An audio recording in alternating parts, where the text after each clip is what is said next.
आज इस टॉपिक में हम रक्त परिसंचरण के बारे में पढ़ेंगे।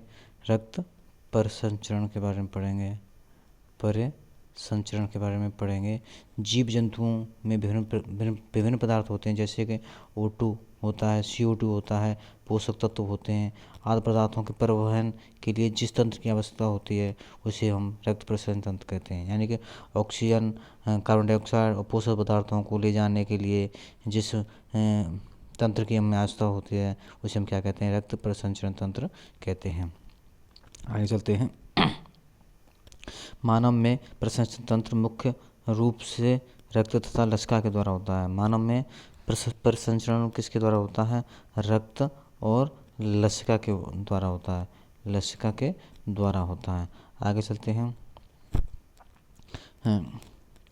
परिसंचरण तंत्र तीन प्रकार के होते हैं। कितने प्रकार के होते हैं? तीन प्रकार के होते हैं।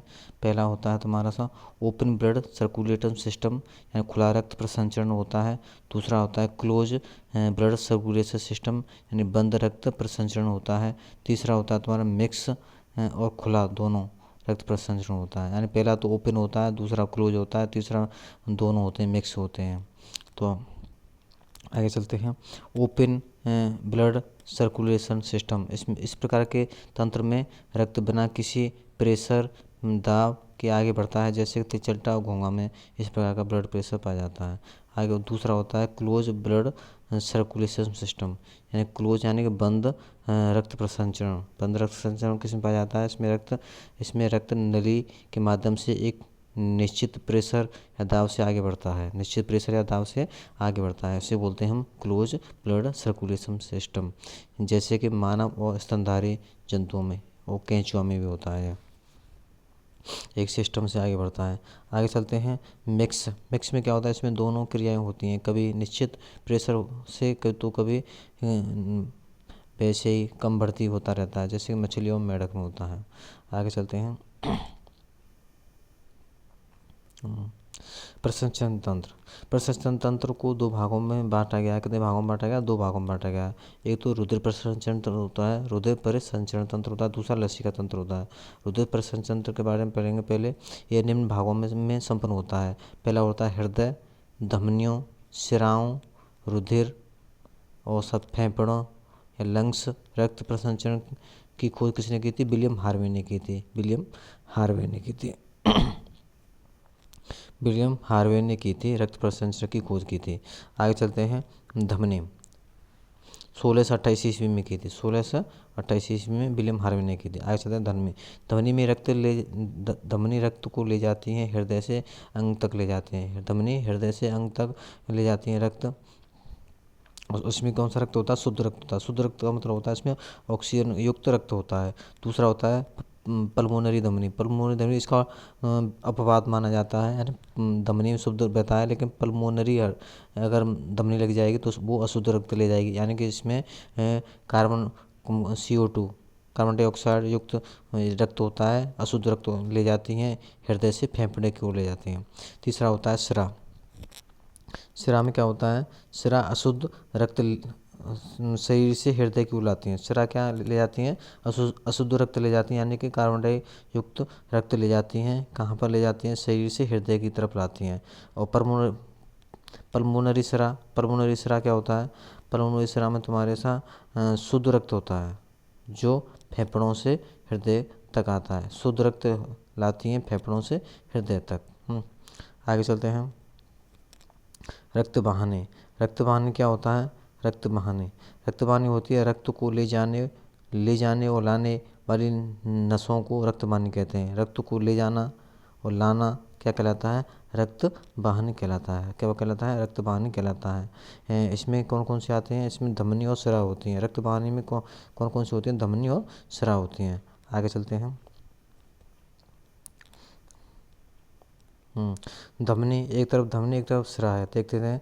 धमनी शरीर के अधिक गहराई में पाई जाती हैं। धमनी शरीर के अधिक गहराई में पाई जाती हैं और शिरा या शरीर में कम गहराई पर पाई जाती हैं शिराएँ।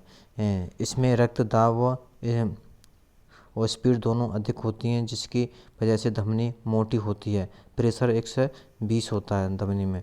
इसमें रक्त का दाब, स्पीड कम होती है, प्रेशर होता है 80 होता है। 80 होता है तो हमारा सिरा में प्रेशर होता है, धमनी में 120 होता है। धमनी का रंग लाल होता है और सिरा का रंग हल्का नीला होता है। सिरा का रंग कैसा होता है? हल्का नीला होता है। इसमें कपाट बाल्ब नहीं होते हैं, धमनी में बाल्ब नहीं होते हैं। इसमें बाल्ब होते हैं, सिरा में बाल्ब होते हैं, धमनी में बाल्ब नहीं होते हैं। धमनी रक्त को हृदय से शरीर के अंगों तक ले जाती है। धमनी रक्त को हृदय से शरीर के अंगों तक ले जाती है। सिराएं रक्त को शरीर से हृदय की ओर लाती हैं। आगे चलते हैं। इसमें मुक्त रक्त बहता है। इसमें शुद्ध रक्त बहता है धमनी में, इसमें अशुद्ध रक्त बहता है। कार्बन डाइऑक्साइड युक्त रक्त बहता है सिरा में, और ऑक्सीजन युक्त रक्त बहता है धमनी में बहता है। आगे चलते हैं। फुसफुस धमनी या पल्मोनरी धमनी में अशुद्ध रक्त होता है। पल्मोनरी सिरा में या शुद्ध रक्त होता है। आगे चलते हैं। शरीर में रक्त का कार्य क्या होता है? शरीर में रक्त का मार्ग कैसा होता है? शरीर में रक्त का मार्ग होता है महाधमनी पहले हार्ट से महाधमनी में, फिर धमनी में, फिर छोटी धमनी में, फिर केशिका में जाता है। फिर क्या होता है? केशिका से छोटी सिरा में, फिर सिरा में, फिर महासिरा में, फिर महासिरा से हृदय में पहुंचता है। ऐसे होता है शरीर में रक्त का मार्ग। केशिका क्या होता है? यह एक पतली नस या बाल के समान होती है। इसमें शुद्ध तथा अशुद्ध रक्त दोनों मिलते हैं। केशिका आँखों में स्पष्ट दिखाई देती है। केशिका क्या होता है? एक बहुत पतली नस होती है, या बाल के समान नस होती है, बहुत पतली। आँखों में जो लाल लाल से दिखाई देती है ना, पतली पतली नस से, वो केशिका ही होती हैं। इसमें शुद्ध और अशुद्ध रक्त दोनों प्रकार का रक्त होता है। आगे चलते हैं। लसिका क्या होती है? लसिका का रंग होता है रंगीन होता है। लसिका कैसी होती है? रंगीन होती है। रक्त से बड़े प्रोटीन और आरबीसी निकल जाएं तो वह लसिका होती है। और रक्त में से क्या निकल जाए? प्रोटीन निकल जाए और आरबीसी निकल जाए तो हमें क्या मिल जाएगा? लसिका मिल जाएगी, लसिका होती है। तो यह इसे ऊतक द्रव भी कहते हैं। लसिका को क्या कहते हैं? ऊतक द्रव भी कहते हैं। ऊतक द्रव भी इसे कहते हैं। आगे चलते हैं। लसिका के कार्य क्या होते हैं? रक्त एवं ऊतकों के मध्य पोषक पदार्थ अथवा अपशिष्ट पदार्थों का परिवहन करना। लसिका का कार्य होता है रक्त एवं ऊतकों के मध्य पोषक पदार्थ, रक्त और ऊतक के मध्य पोषक पदार्थों और अपशिष्ट पदार्थों का परिवहन करना होता है। लसिका का कार्य होता है। इसमें WBC ज़्यादा होती हैं। लसिका में क्या होता है सबसे ज़्यादा? लसिका में तुम्हारे साथ WBC ज़्यादा होती है। WBC ज़्यादा होती है रक्त की तुलना में। आगे चलते हैं। कुछ महत्वपूर्ण प्रश्नों का अध्ययन करते हैं। इसमें कुछ महत्वपूर्ण प्रश्न देखते हैं रक्त प्रसंचरण और लसिका से। पहला प्रश्न है, रक्त प्रसंचरण की खोज किसने की थी? विलियम हार्वे ने की थी। हृदय से शरीर अंग तक शुद्ध रक्त ले जाने वाली वाहिनियाँ होती हैं, धमनी होती हैं। और शुद्ध रक्त हृदय में किस तरफ होता है? बाएं तरफ होता है। शुद्ध रक्त जो होता है हृदय में कहाँ पर होता है? बाएं तरफ होता है। आगे चलते हैं। फेफड़ों का कार्य है। फेफड़ों का क्या कार्य होता है? रक्त को शुद्ध करना होता है। फेफड़ों का कार्य क्या होता है? रक्त को शुद्ध करना होता है। आगे चलते हैं। फेफड़ों से हृदय तक शुद्ध रक्त ले जाने वाली वाहिनियाँ होती हैं, पल्मोनरी सिरा होती हैं। फेफड़ों से हृदय तक शुद्ध रक्त ले जाते हैं, वो कौन सी होती हैं? पल्मोनरी सिरा होती है। आगे चलते हैं। रक्त दाब मापने वाला यंत्र कौन सा होता है? स्फेनोमीटर होता है। मैनोमीटर होता है। आगे चलते हैं। मानव हृदय में बाएं तरफ कितने कपाट होते हैं? मानव हृदय में बाएं तरफ या कपाट या बाल्ब कितने होते हैं? 2 कपाट होते हैं। बाएं तरफ तो 2 होते हैं, और दाएं तरफ कितने होते हैं? 3 होते हैं। हृदय में बाएं तरफ तो 2 बाल्ब होते हैं या कपाट होते हैं, और दाएं तरफ कितने होते हैं? 3 होते हैं। आगे चलते हैं। हृदय से शुद्ध रक्त ले जाने वाली वाहिनी पल्मोनरी धमनी कहलाती है। आगे चलते हैं। बाएं आलंद में रक्त होता है, शुद्ध रक्त होता है। बाएं आलंद में कैसा होता है? शुद्ध होता है। आगे चलते हैं। मानव हृदय में कोष्ठों या कक्षों की संख्या कितनी होती है? 4 होती है। हृदय की मांसपेशियों को रक्त पहुंचाने वाली वाहिनी क्या कहलाती हैं? कोरोनरी कोरोनरी धमनी कहलाते हैं। आगे चलते हैं, संकुचन व शिथिलन को सम्मिलित रूप से कहते हैं हृदय की धड़कन कहते हैं। संकुचन और शिथिलन को सम्मिलित रूप से क्या कहते हैं? हृदय की धड़कन कहते हैं। मानव में हृदयघात या हार्ट अटैक बोलते हैं, यह किस धमनी की रुकावट से होता है? कोरोनरी धमनी से होता है। कोरोनरी धमनी से क्या होता है? हार्ट अटैक आ जाता है। कोरोनरी धमनी में रुकावट आने से हार्ट अटैक हो जाता है। आगे चलते हैं, सामान्य मनुष्य का रक्तदाब होता है। सामान्य मनुष्य का रक्तदाब होता है 120 से 80 mmHg होता है, 120 से 180 होता है। आगे चलते हैं, आगे मनुष्य में किस प्रकार का रक्त प्रसंचरण तंत्र पाया जाता है? मनुष्य में बंद प्रसंचरण तंत्र पाया जाता है, यानी कि क्लोज ब्लड सर्कुलेटरी सिस्टम पाया जाता है। आगे चलते हैं, प्लाज्मा में कितने प्रतिशत पानी होता है? प्लाज्मा में 90% पानी होता है। प्लाज्मा में कितना पानी होता है? 90% पानी होता है। शरीर में आरबीसी की कमी से कौन सा रोग हो जाता है? शरीर में आरबीसी की कमी से एनीमिया रोग हो जाता है, या रक्त अल्पता रोग भी कहते हैं इसे। आगे चलते हैं, आगे क्वेश्चन है 16वां, वेरी इंपॉर्टेंट क्वेश्चन है, निम्न से किसमें केंद्रक पाया जाता है? प्लाज्मा में, आरबीसी में, डब्ल्यूबीसी में, प्लेटलेट्स में। केंद्रक पाया जाता है डब्ल्यूबीसी में। डब्ल्यूबीसी में केंद्रक पाया जाता है, आरबीसी में और प्लाज्मा में केंद्रक नहीं पाया जाता है, और प्लेटलेट्स में नहीं पाया जाता। केंद्र पाया जाता है तुम्हारा डब्ल्यूबीसी में। आगे चलते हैं, 19वां क्वेश्चन है, एक सामान्य व्यक्ति में हीमोग्लोबिन की मात्रा कितनी होती है? एक सामान्य व्यक्ति में 13.5 ग्राम, 13.5 ग्राम से 16.5 ग्राम तक होती ml होती है। 100 ml प्रति 100 ml प्रति पर होती है तुम्हारी 13.5 ग्राम से लेकर 16.5 ग्राम हीमोग्लोबिन होता है एक स्वस्थ मनुष्य में। आगे चलते हैं, रक्त में डब्ल्यूबीसी की मात्रा सामान्य से अधिक हो तो कौन सी रोग होता है? रक्त में डब्ल्यूबीसी की मात्रा सामान्य से अधिक हो जाएगी तो क्या हो जाएगा? ब्लड कैंसर हो जाएगा। रक्त में डब्ल्यूबीसी की मात्रा सामान्य से अधिक हो जाती है तो क्या हो जाता है? ब्लड कैंसर हो जाता है। आगे चलते हैं, मानव शरीर का सिपाही निम्न से किसे कहा जाता है? मानव शरीर का सिपाही कहा जाता है डब्ल्यूबीसी को कहा जाता है, क्योंकि यह रोग प्रतिरोधक क्षमता से लड़ते हैं। मानव शरीर में रक्त किसकी उपस्थिति के कारण नहीं जमता है? मानव शरीर में हेपेरिन की उपस्थिति के कारण मनुष्य में रक्त नहीं जमता है। आगे चलते हैं, किसी शरीर में ब्लड बैंक कहा जाता है? किसी शरीर का ब्लड बैंक कहा जाता है? पीलिया को कहा जाता है, पीलिया को ब्लड बैंक कहा जाता है। आगे चलते हैं, पूरे शरीर में रक्त का प्रसंचरण किसके द्वारा किया जाता है? हृदय के द्वारा पूरे शरीर में रक्त का प्रसंचरण किया जाता है। रक्त का अध्ययन कहलाता है, रक्त का अध्ययन कहलाता है हेमाटोलॉजी कहलाता है, हेमाटोलॉजी कहा जाता है। आगे चलते हैं, परिसंचरण तंत्र का अध्ययन क्या कहलाता है? परिसंचरण तंत्र का अध्ययन कहलाता है एंजियोलॉजी कहलाता है, एंजियोलॉजी कहा जाता है, एंजियोलॉजी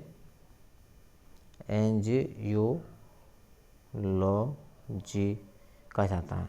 आगे चलते हैं, एंजियोलॉजी कहलाता है, परिसंचरण तंत्र का अध्ययन कहलाता है। ऊंचाई पर जाने पर आरबीसी की मात्रा बढ़ जाती है, ऊंचाई पर जाने पर आरबीसी की मात्रा बढ़ जाती है। आगे चलते हैं, मानव हृदय का वजन कितना होता है? 300 ग्राम होता है। मानव हृदय का वजन कितना होता है? 300 ग्राम होता है, 300 ग्राम होता है।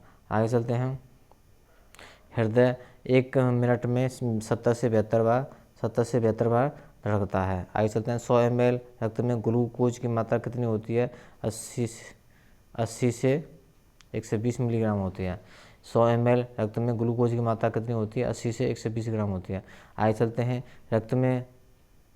रक्त में वसा किस रूप में होता है? रक्त में वसा होता है तुम्हारे साथ कोलेस्ट्रॉल के रूप में होता है। रक्त में वसा किस रूप में होता है? कोलेस्ट्रॉल के रूप में होता है, कोलेस्ट्रॉल के रूप में होता है। आगे चलते हैं, प्रति 100 ml रुधिर में कोलेस्ट्रॉल की कितनी मात्रा होती है? प्रति 100 ml रुधिर में कोलेस्ट्रॉल की कितनी मात्रा होती है? 150 से 230 मिलीग्राम होती है। आगे चलते हैं, हीमोग्लोबिन में ग्लोबिन जो एक प्रोटीन है की मात्रा कितनी होती है? हीमोग्लोबिन में ग्लोबिन जो एक प्रोटीन होता है उसमें ग्लोबिन की मात्रा होती है 95% होती है हीमोग्लोबिन में।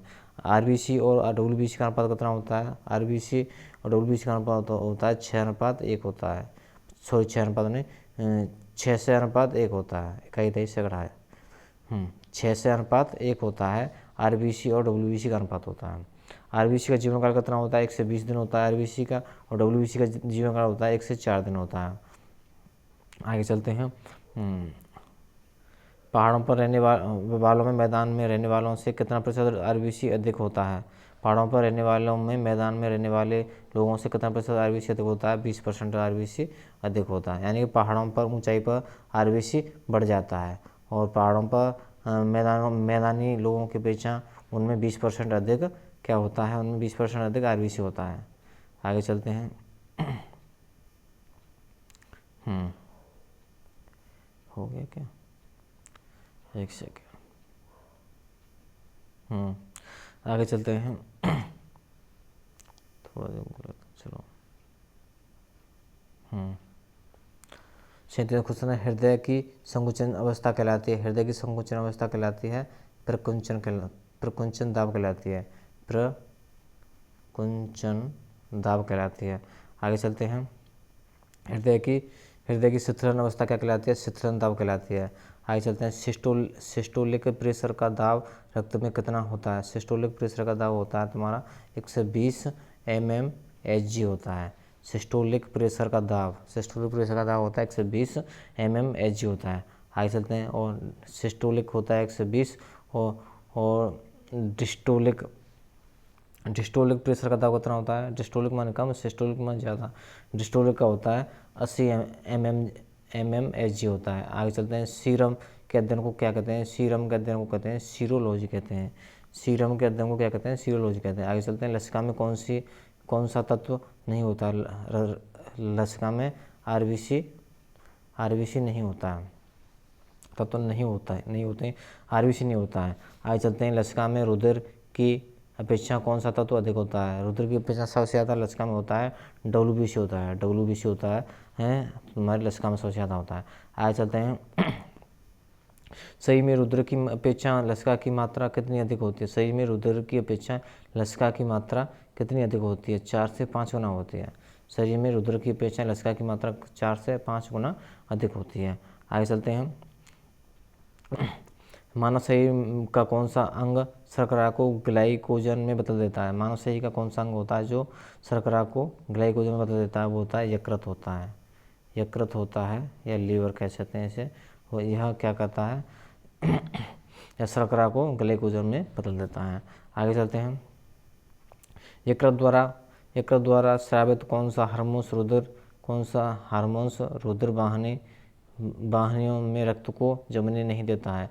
होता है हेपेरिन होता है। कौन सा होता है? हेपेरिन रक्त को जमने नहीं देता है। आगे चलते हैं। मानव यकृत किस विटामिन का निर्माण करता है? मानव यकृत में ए विटामिन का निर्माण करता है। यानी मानव लीवर में कौन सी विटामिन बनती है? ए बनती है। आगे चलते हैं। मानव शरीर का कौन सा अंग अकार्बनिक पदार्थ लोहा तांबा आदि का संचय करता है? मानव शरीर का कौन सा अंग होता है जो अकार्बनिक पदार्थ लोहा तांबा आदि का संचय करता है? यकृत होता है। ये मानव शरीर का ऐसा कौन सा अंग है जो कार्बनिक पदार्थों लोहा तांबा आदि का संचय कौन करता है? यकृत करता है, यानी कि लीवर करता है। आगे चलते हैं। कौन सा अंग अमोनिया को यूरिया में बदल देता है? कौन सा अंग होता है जो अमोनिया को किस में बदल देता है? यूरिया में बदल देता है। वो होता है यकृत होता है। आगे चलते हैं। रक्त में प्लाज्मा, एक सेकंड।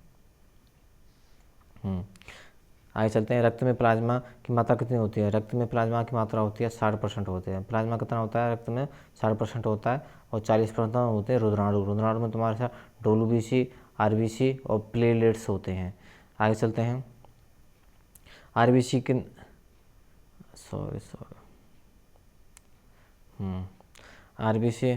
आरबीसी के निर्माण में किस तत्व की आवश्यकता होती है? आरबीसी के निर्माण में B12 तथा फोलिक एसिड की आवश्यकता होती है। आरबीसी के निर्माण में किस तत्व की आवश्यकता होती है? आरबीसी के निर्माण में आवश्यकता होती है तुम्हारी विटामिन B12 और फोलिक एसिड की आवश्यकता होती है। आगे चलते हैं।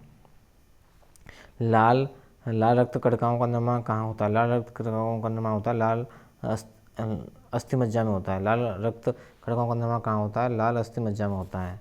आज के लिए इतना ही काफ़ी है। जय हिंद, जय।